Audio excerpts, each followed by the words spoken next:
How to fix WWE 2K26 is crashing on Steam.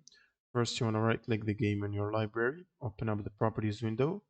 Now in the launch options, you want to add -dx11, then go to installed files tab and click on verify integrity of game files.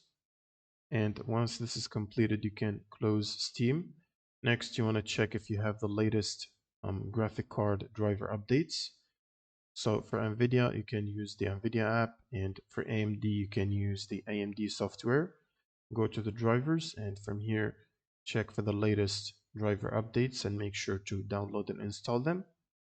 Next, you'll need to also install the redistributables. You can access this by searching for redist. Click on the first Microsoft link.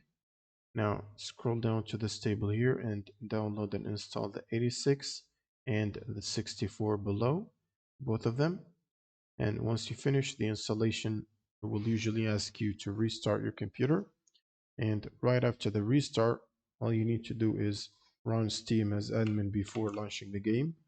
Right click on Steam, run as admin, and then just run the game from your library. Now this should fix the crash problem. Thanks for watching and subscribe.